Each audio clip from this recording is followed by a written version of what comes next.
po kami sa Barangay Altesa para mag-land preparation o maganda po ng lupa para sa pagtataniman ng passion fruit.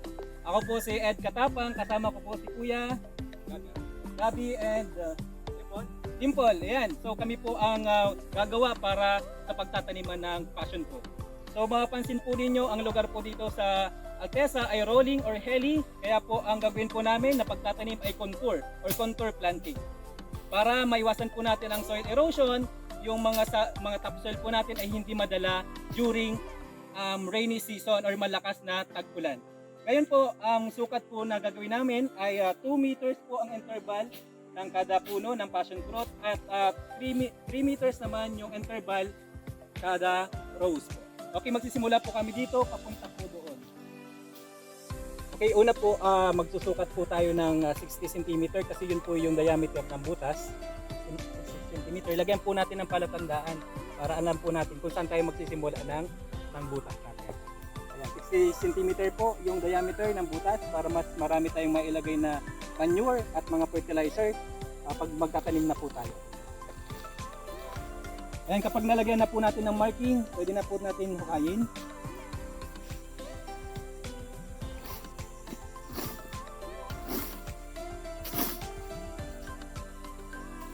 Okay, yung topsoil po natin. Ito yung topsoil natin. So, yung 30 cm ng topsoil ay hihiwalay po natin sa subsoil na another 30 cm kasi nasa topsoil yung mga organic matter na kailangan ng halaman. So ito yung ilalagay natin during planting.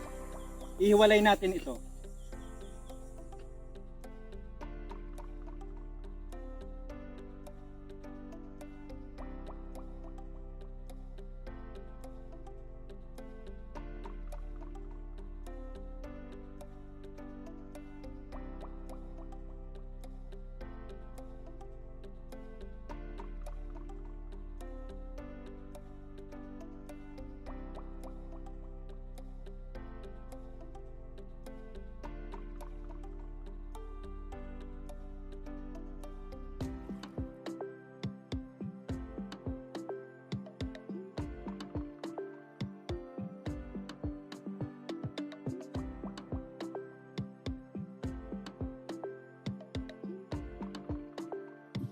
Kung mapapansin po ninyo, nakatanim na yung ating passion fruit at nagsisimula na silang gumapang.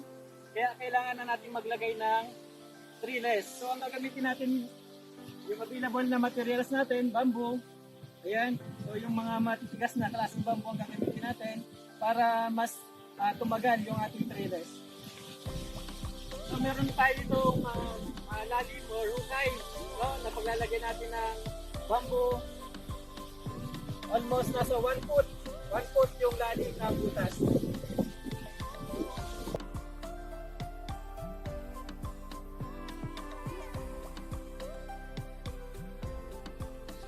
And kapag ready na yung trellis natin, pwede na rin natin i-train yung ating passion fruit kasi magapang na siya. May dandaan lang yung pag-awa. Lalim lang natin. Yan. Dapat meron tayong naka-ready na panali.